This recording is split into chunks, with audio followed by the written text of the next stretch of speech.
حدیث میں ہے کہ آپ نے فرمایا جسے غسل کیا پھر جمعے کے لیے حاضر ہوا پھر اس کے مقدر میں جتنی نفل نماز تھی پڑھی، یعنی مسجد میں آ کے مسجد کے نفل پڑھے ویسے پڑھے، پھر خاموشی سے خطبہ سنتا رہا حتیٰ کہ خطیب اپنے خطبے سے فارغ ہو گیا، پھر اس کے ساتھ نماز پڑھی، اس کے اس جمعے سے لے کر دوسرے جمعے تک کے گناہ بخش دیے جاتے ہیں اور مزید 3 دنوں کے بھی۔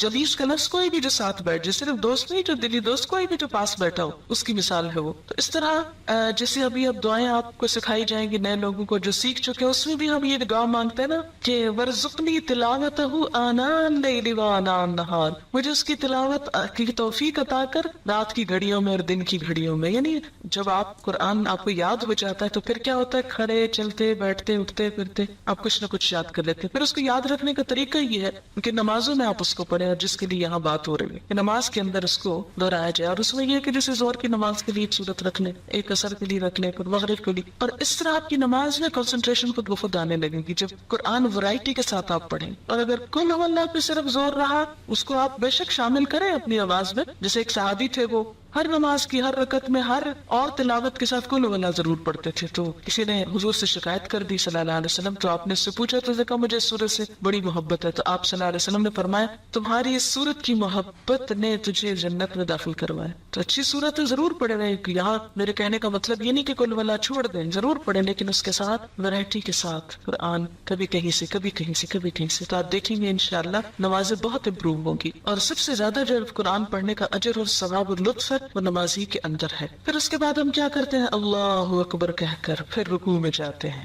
رکوع میں، اور اس وقت ہم کیا پڑھتے ہیں، سبحان ربی العظیم، پاک ہے میرا رب جو بہت بڑا ہے، میں تو بہت چھوٹی ہوں، میں تو جھکی ہوئی ہوں، بڑا تو وہ ہے۔ عملی طور پہ اپنے آپ کو پریکٹیکلی فزیکلی اپنے آپ کو بینڈ کر کے، اور پھر انسان اللہ کی عظمت کی بات کرتا ہے، سبحان ربی العظیم۔ اور یہاں پر ایک دعا بھی پڑھی جاتی ہے، سبحانک اللہم ربنا وبحمدک اللہم اغفر لی، اور یہ دعا بھی نبی صلی اللہ علیہ وسلم سے ثابت ہے۔ یہ پہلی دعا اور دوسری دعا یہ دونوں ہی مشکات سے ہیں۔ پہلی دعا جو ہے مشکات کی فصل اول سے، اور دوسری فصل دوم سے۔ اچھا فصل اول سے کیا مراد ہے، اس میں کیٹیگری ہے، جو سب سے زیادہ صحیح حدیث ہے وہ فصل اول میں ہے، جو ذرا کم ہے کسی بھی لحاظ سے تو وہ سیکنڈ کیٹیگری میں، پھر تیسری میں کچھ ضعیف حدیثیں بھی شامل ہیں اس میں۔ تو جو یہ جو دعا ہے سبحانک اللہم ربنا وبحمدک اللہم اغفر لی، یہ پہلے درجے کی دعاؤں میں سے ہے، اس کو بھی پڑھ سکتے ہیں۔ اور اس کا معنی کیا ہے، پاک ہے تو اے اللہ، اے ہمارے رب، اور تعریف تیرے ہی لیے، اللہ میں مجھے بخش دے، میں تیرا عاجز بندہ،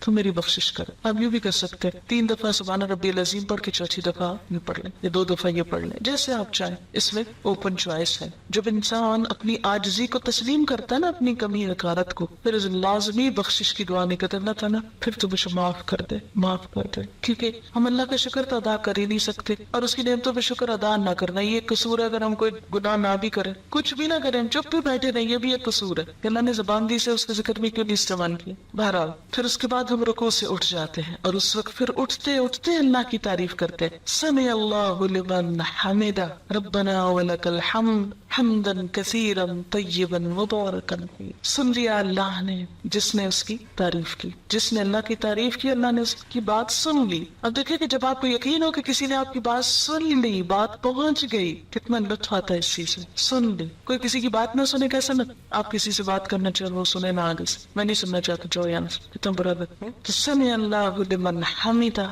اللہ اتنا پیارا ہے کہ جو اس کی تعریف کرتا ہے وہ اس کی بات سن لیتا ہے، چپکے سے بھی کہتے ہیں نا، دل میں وہ بھی سن لیتا ہے۔ سمع اللہ ربنا، اے ہمارے رب، ولک الحمد، تعریف تیرے ہی لیے ہے، پھر تعریف، اور کیسی تعریف، حمدن کثیرن، بہت زیادہ تعریف، طیبن، پاکیزہ تعریف، اچھی تعریف، مبارکن فی، بابرکت۔ یہ جو دعا پڑھی ہے میں نے آخر میں، یہ بھی فصل اول کی دعا میں سے مشکات کی۔ یہ جو دعا حدیث میں آتا ہے کہ نبی صلی اللہ علیہ وسلم نماز پڑھا رہے تھے کہ سلام پھیرنے کے بعد آپ نے پوچھا کس نے یہ دعا پڑھی ہے، کسی شخص نے پیچھے سے محبت میں آ کے یہ پڑھی تھی۔ آپ نے فرمایا میں نے 30 سے زیادہ فرشتوں کو اس دعا کی طرف لپکتے دیکھا کہ وہ اسے اٹھانا چاہتے تھے، اتنی بڑی نیکی تھی کہ ایک سے ایک آگے بڑھ کے اس کو اٹھانا چاہ رہا ہے۔ یہ نیک عمل ہم لے کے جائیں گے اللہ تعالیٰ کے پاس، بالکل ایسے ہی جیسے کسی کو پھول پیش کرنے تو ہر ایک کی خواہش ہوتی میں پھول پیش کروں، کیوں؟ کیونکہ پھول پیش کرنے میں بھی کیا ہوتا ہے، ایک آنر ہے نا۔ تو فرشتوں کو بھی نیک بندوں کی نیکی اٹھا کے لے جانے اور پیش کرنے میں ایک آنر ہوتا ہے ان کے لیے، تو میں پیش کروں گا۔ ہم اس کو کو لے کے جائیں گے اس نیک عمل،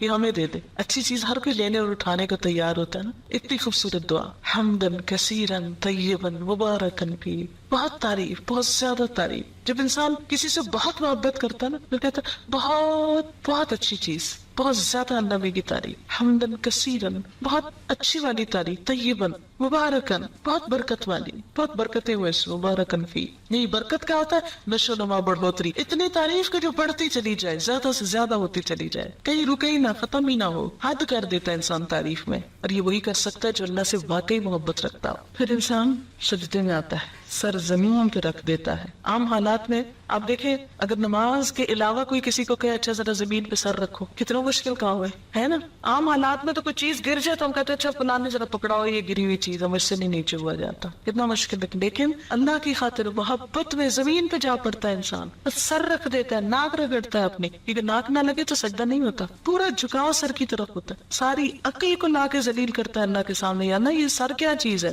یہ سوچے کیا چیز ہے، تیرے سامنے تو کوئی کچھ نہیں، کوئی حجت بازی نہیں. اور کیا کہتے ہیں؟ سبحان ربی الاعلی. میں ہوں حقیر ذلیل لیکن پاک ہے میرا رب جو اعلی اور الاعلی سب سے زیادہ بلند ہے. میں اس وقت سب سے نچلی پوزیشن میں ہوں اور میرا رب سب سے زیادہ بلند ہے. سبحان ربی الاعلی. اور اس وقت انسان پھر کیا کرتا ہے؟ وہی دعا دوبارہ پڑھ سکتا ہے، سبحانک اللہم ربنا وبحمدک اللہم اغفر لی. حدیث میں آتا ہے کہ بندہ سجدے کی حالت میں اللہ کے سب سے زیادہ قریب ہوتا ہے، سب سے زیادہ قرب کی حالت ہے. واسجد واقترب، سجدہ کرو، قریب ہو جاؤ. اس وقت اللہ کی بڑائی بیان کرتا ہے انسان. اور اسی لیے سجدے کی حالت میں کی ہوئی دعا قبول ہوتی ہے. اور اس وقت انسان بخشش کی دعا مانگ لے، اللہم اغفر لی، تو اس سے بڑھ کر اور کوئی خوبی نہیں، کوئی بھلائی نہیں. پیک پہ ہوتا ہے انسان اپنی عاجزی کے اور مانگنے کے اور قربت کے اور دعا کے قبول ہونے کے. ہر چیز اپنی انتہا کو. یہاں سے کیا ہوا؟ یعنی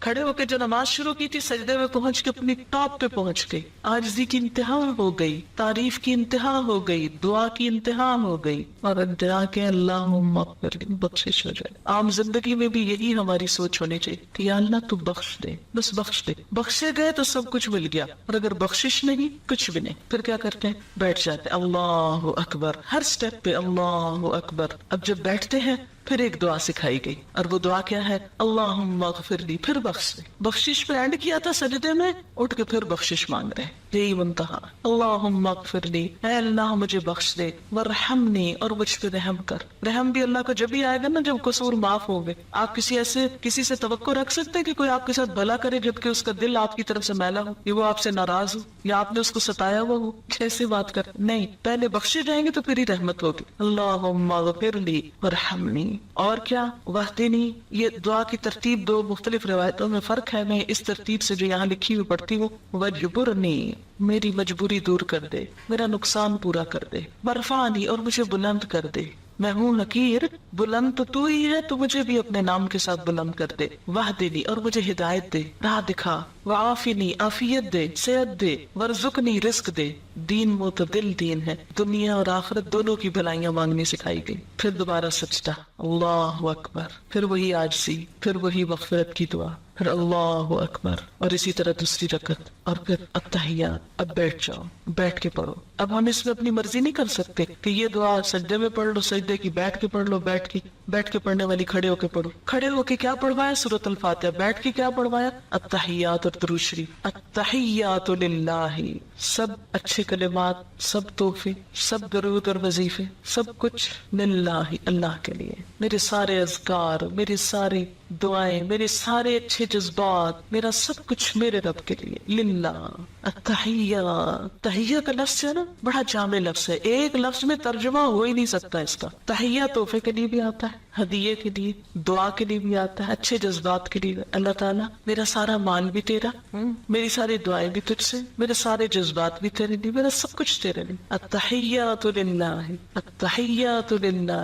تحیہ والصلوات، سب دعائیں، سب عز و نیاز. والطیبات، سب پاکیزہ چیزیں، سب پاکیزہ کلمات، سب پاکیزہ رزق، سب کچھ اللہ کے نام. التحیات للہ والصلوات والطیبات، سب کچھ تیرا ہی تیرا، سب تیرے تیرے لیے, میرا تو کچھ بھی نہیں. اور بیٹھنے کا انداز آپ دیکھیں کتنا عاجزی کا ہوتا ہے, گھٹنے ٹیک کے بیٹھنا, گھٹنے ٹیک کے. یہ نہیں کہا کہ ٹانگیں پھیلا کے بیٹھ جاؤ بے شک, یا پلتھی مار کے بیٹھ جاؤ دو زانوں, نہیں, پاؤں پیچھے کر کے, گھٹنے ٹیک کے, عاجزی. گھٹنے ٹیک دینا محاورہ ہے نا, عاجزی کی علامت. بیٹھنے کا ادب سکھایا گیا, طریقہ, سلیقہ. اور پھر ہاتھ گھٹنوں پہ رکھ دو, یا سینے پہ نہیں رکھوائے گئے کہ سینے پہ رکھ کے گھٹ. اب دیکھیں کتنی عجیب حالت ہوتی نا اگر ہم بیٹھے اس طرح ہوتے اور ہاتھ سینے پہ ہوتے. ہاتھ بھی وہیں رکھو, کتنا ڈسپلن, کتنی عاجزی, کتنی خوبصورت پھر پوزیشن بن جاتی. ہاتھ گھٹنوں کے اوپر رکھو, انگلیاں ڈھیلی چھوڑ دو. اچھا ایک یاد رکھے, ساری نماز کی ہر پوزیشن میں اکڑنا نہیں, کھینچنا نہیں, ڈھیلے, خشوع. آواز میں بھی خشاعت نسوات, پوزیشن میں بھی ڈھیلا پن, عاجزی, نرمی, انکساری. کیوں؟ اس لیے کہ قد افلح المؤمنون الذین هم فی صلاتهم خاشعون. اور خشوع کا سب سے پہلا ذریعہ جسم کا ڈھیلا پڑ جانا. اور آپ دیکھیں گے کہ جب جسم ڈھیلا ہوگا, ٹینشن نہیں ہوگی آپ کی, ایک تو ویسے ٹینشن ریلیز ہوگی, اور دوسرا یہ کہ روح سے الفاظ نکلیں گے پھر. کیونکہ جب ہم کھچے ہوتے ہیں نا تو کچھ انرجی ہماری ادھر بھی لگ رہی ہوتی کھچاؤ میں, تو جب وہ ساری انرجیاں ادھر سے بچا کے ایک جگہ کنسنٹریٹ کر لیتے ہیں اللہ کے لیے, ریلیکس ہو کر پوری طرح ایک ہی چیز دماغ میں ہوتی ہے اور دل میں, التحیات للہ والصلوات والطیبات. کتنی خوبصورت, تحیات للہ, سارے تحفے اللہ کے لیے. آپ دیکھیں تحفہ کس کو دیتے ہیں, آپ کبھی سوچا آپ کس کو دیتے ہیں؟ جس سے محبت ہوتی, اور محبت کے اظہار کے لیے ہوتا ہے, اس لیے نہیں ہوتا کہ کوئی ضرورت مند ہوتا ہے. اچھا جب اللہ کے لیے ہم کہتے ہیں سارے تحفے تیرے لیے, التحیات للہ. اچھا پھر تحفہ کس چیز کا ہوتا ہے؟ جو چیز انسان کو بہت اچھی لگتی ہے, یہ دینی چاہیے. آپ یہ تو نہیں کر دیں جو ردی مال اٹھا کر یہ تحفہ میں دے دیتے ہیں کسی, وہ تو پھر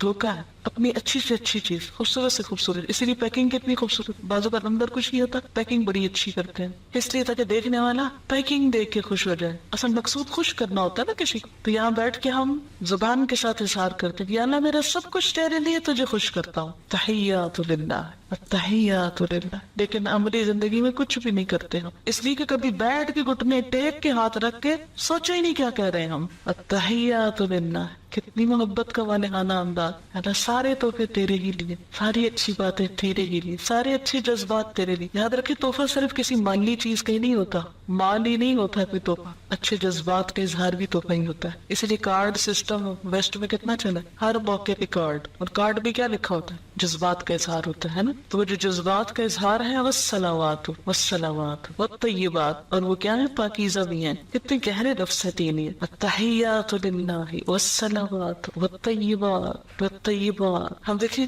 اللہ کے لیے جذبات اور پاکیزہ, صاف, کوئی بدگمانی نہیں, کوئی شکوہ نہیں, کوئی کچھ بھی, بالکل خالص, چمکدار, شفاف. اگر آپ کو پتہ چل جائے کسی کے بارے میں کہ کوئی آپ سے آپ کو کچھ دے رہا ہے اور اس میں کچھ ملاوٹ کی ہوئی ہے, اس نے مثلا دودھ بھیجا کسی نے آپ کے گھر تحفتاً اور پانی ڈال کے بھیجا, کوئی کھانا بھیجا اور باسی بھیجا, وہ تحفہ لے کے آپ کی محبت بڑھتی ہے یا عداوت بڑھتی ہے؟ اللہ کو جو تحفے ہم دیتے ہیں ساتھ ہی کہتے ہیں طیبات, طیبات, پاکیزہ, کوئی دھوکہ نہیں, فریب نہیں. عام طور پر بھی کیا حکم دیا گیا مثلا تحفے کے معاملے میں ہمیں کہ اپنے بھائی کے لیے وہ پسند کرو جو اپنے لیے کرتے ہو, ہے نا. اچھا, اور دوسری طرف اللہ تعالیٰ کے لیے بھی کیا پسند کر. اچھا تو تحفے بھی تو اور زیادہ ہو جاتا ہے نا کہ جو اپنے لیے پسند ہے وہ دوسرے کے لیے پسند کرو. لیکن ہم انسانوں کے ساتھ تو دھوکے کے معاملے کر جاتے ہیں, اللہ کے ساتھ نہیں کر سکیں گے. اس لیے احساس دلایا گیا کہ کیا کریں, التحیات للہ والصلوات والطیبات. اور پھر اللہ کے بعد رسول اللہ صلی اللہ علیہ وسلم کا حق بھی, کیونکہ یہ سب کچھ پہنچایا تو انہوں نے, ملا تو ان کے ذریعے, اگرچہ اللہ کا دیا ہوا لیکن رسول اللہ صلی اللہ علیہ وسلم کے ذریعے. ان کی کوششوں اور ان کی محنت اور ان کے حسن سلوک اور ان کے احسان کو بھی بلایا نہیں گیا, نماز میں آپ کا نام شامل کر دیا گیا. السلام علیکہ ایھا النبی, اے نبی صلی اللہ علیہ وسلم آپ پر سلامتی ہو, آپ سلامت رہیں, سلامتی کی سلام آپ پر سلام. ہماری طرف سے آپ کو کوئی تکلیف نہ پہنچے, ہم کوئی ایسے برے عمل نہ کرے کہ قیامت کے دن آپ کو شرمندگی ہو. یہ صرف سلام ایسے نہیں کہ ہم جھوم جھوم کے ہم بڑے بڑے دعوے کریں. سلام کیا ہوتا ہے, ہماری طرف سے آپ سلامت رہیں, ہماری طرف سے آپ کو دکھ نہ پہنچے, اور آپ کے دین کا جو حال حشر ہم کر رہے ہیں واقعی سلامتی کی بات کر رہے ہیں. کسی کو جو سلامت رہنے کی دعا دیتے ہیں آپ سلامت رہیں, اور خود ہی ساتھ دکھ دینے لگتے, ستانے لگے. قیامت کے دن آپ صلی اللہ علیہ وسلم نے فرمایا تھا دیکھو مجھے رسوا نہ کرنا. کیا واقعی ہمارا حال یہ ہے کہ ہم حضور صلی اللہ علیہ وسلم کے پاس شوق سے جا کھڑے ہوں گے کہ ہم نے آپ کے دین کے ساتھ یہ کیا, یہ کیا, جو آپ کام چھوڑ کر آئے تھے ہمارے لیے ہم نے کر لیا, ہوم ورک ہو گیا, ہم کر کے آئے وہ کام. اور خاص طور پر دین کا علم پڑھنے والے العلماء ورثۃ الانبیاء, وارث ہیں آپ اس مشن کے. کوئی ایسا کام نہ کرے کہ جس سے دین کو دنیا میں بٹا لگے یا آخرت میں رسوائی. السلام علیکم ایھا النبی ورحمۃ اللہ وبرکاتہ. آپ پر اللہ کی رحمتیں، آپ پر برکتیں. ہر نماز میں دعائیں دیتے ہیں آپ کو، ہر نماز میں. النبی اولا بالمؤمنین من انفسہم. نبی تو اہل ایمان کے لیے ان کے نفسوں سے زیادہ ان کے قریب. ابھی آپ نے حدیث پڑھی کہ ہر مسلمان کا سب سے زیادہ نزدیکی رشتہ اپنے نفس سے بھی بڑھ کر کس کے ساتھ؟ نبی صلی اللہ علیہ وسلم کے ساتھ، کہ ان کا حق نہ بھولا جائے. انہوں نے تکلیفیں اٹھا کر، اذیتیں اٹھا کر ہم تک یہ دین پہنچایا. وہی کہ اخذ کرنے کی کیفیت کو سوچیں، اسے یاد رکھنے کی اور اسے آگے پہنچانے کی، پتھر کھانے کی، شاعر اور کاہن اور طرح طرح کی باتیں سننے کی، سب کچھ آپ نے ہمارے لیے کیا. اس لیے آپ کا احسان ناقابل فراموش. اور اس احسان کے لیے اگر اس دور میں تو ہوتا تو زیادہ زیادہ کیا ہوتا. جو صحابہ کرام تھے وہ جواب میں آپ کو جا کے کوئی چیز دے آتے کہ جی آپ نے ہم تو بڑا احسان کیا، ہم بھی آپ کے ساتھ بھلا کر رہے ہیں. وہ تو آپ کی پھر زندگی تک کے لیے ہوتا نا. بعد کے لوگوں کے لیے کیا ہوتا، میرے آپ جیسوں کے لیے کیا ہوتا. ہم کیا کرتے. کتنا اللہ نے ہم پہ رحم کیا کہ ہمیں یہ دعا سکھا دی کہ دعا دے کے بھی ہم کچھ نہ کچھ اس احسان کا بدلہ دے سکتے ہیں. کہ آپ پر سلامتی ہو، آپ پر اللہ کی رحمت ہو، آپ پہ برکتیں ہو. اور پھر السلام علینا، ہم پر بھی سلامتی ہو. اللہ ہم کو بھی ہر شر سے محفوظ رکھے. وعلی عباد اللہ الصالحین. اور اس موقع پہ سب اللہ کے نیک بندوں کو شامل کر لیا دعا میں. یہ ہے اللہ کی رحمت کہ کسی بھی محسن کا حق مارا نہ جائے، کسی بھی نیک بندے کا. یعنی اللہ کے جتنے نیک بزرگ اولیاء جو ان کو نام دے، جو بھی کوئی گزرا آج تک، صالح عباد اللہ الصالحین، کسی بھی دور میں سب کے لیے دعائیں. کتنی وسعت آتی ہے مومن کے دل میں، سب کے لیے دعائیں. اشہد ان لا الہ الا اللہ واشہد ان محمدا عبدہ ورسولہ. پھر کلمہ پڑھتا ہے شہادت انسان. میں گواہی دیتا ہوں کہ اللہ کے سوا کوئی عبادت کے لائق نہیں، اور میں گواہی دیتا ہوں کہ محمد رسول اللہ اللہ کے بندے اور اس کے رسول ہیں.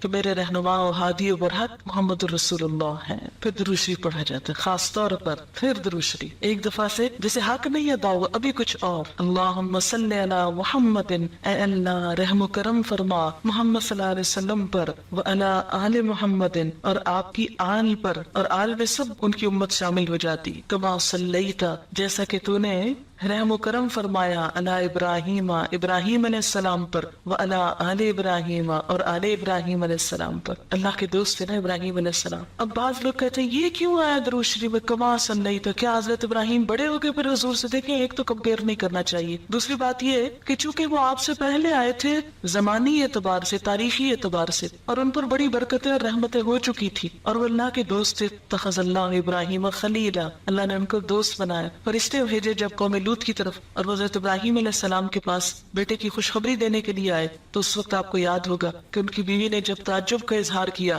کہ میرا بچہ کیسے ہو سکتا ہے، میں تو بوڑھی بانجھ ہوں، تو آپ کو یاد ہوگا کہ اس وقت انہوں نے ان کو کتنے خوبصورت الفاظ میں خراج تحسین پیش کیا. اور اس وقت انہیں کہا کہ اللہ کی رحمتیں اور برکتیں ہوں آپ پر اے اہل بیت. تو یہ اللہ تعالیٰ نے حضرت ابراہیم علیہ السلام کے احسانات کے بدلے میں ان کو اتنا بڑا مقام دیا. اور چونکہ اس سے پہلے ان کو دیا جا چکا تھا، اس لیے اس کو بطور مثال ذکر کیا گیا. کما کا مثال کے لیے آتا ہے، جیسے پہلے ہو چکا ایسے ہی اب آپ محمد صلی اللہ علیہ وسلم کے ساتھ بھی کریں. اور پھر انک حمید مجید، بے شک آپ تعریف کے لائق ہیں، بزرگ ہیں. بیچ بیچ میں اللہ کی تعریف بھی. اللہم بارک علی محمد، اے اللہ برکتیں بھیج محمد صلی اللہ علیہ وسلم پر، وعلی آل محمد، اور آل محمد پر، کما بارکت علی ابراہیم وعلی آل ابراہیم، جیسے آپ نے برکت بھیجی ابراہیم اور آل ابراہیم پر. انک حمید مجید، بے شک آپ تعریف والے ہیں، بزرگ ہیں. اور پھر تشہد کی آخری دعا، اور یہ بھی دعائیں کئی ایک ہیں، شاید 12-13 دعائیں ثابت ہیں. ہم عموماً رب اجعلنی مقیم الصلاۃ ومن ذریتی، ربنا تقبل دعا، ربنا اغفر لی ولوالدی وللمؤمنین یوم یقوم الحساب. یہ ابراہیم علیہ السلام کی دعا جو سورۃ ابراہیم میں آتی ہے ہم پڑھتے ہیں. لیکن نبی صلی اللہ علیہ وسلم سے اور دعائیں بھی ثابت ہیں، مثلا اللہم انی اعوذ بک من عذاب القبر. پھر مانگ رہے، نماز آئی مانگنا، سب مانگا ہی جا رہا ہے، کچھ اپنے لیے، کچھ اللہ کے نیک بندوں کے لیے، کچھ نبی صلی اللہ علیہ وسلم کے لیے. اللہ تعالیٰ کو کیا ملا ہماری اس نماز سے؟ اس کو تو دینا ہی پڑا، پھر بھی ہم پڑھ کے اس پہ اذان جتاتے ہیں. کتنا ظلومن جہولا ہے انسان. تو آخری دعا کیا؟ اللہم انی اعوذ بک من عذاب القبر، اے اللہ مجھے عذاب قبر سے پناہ دے، میں تیری پناہ میں آتی ہوں.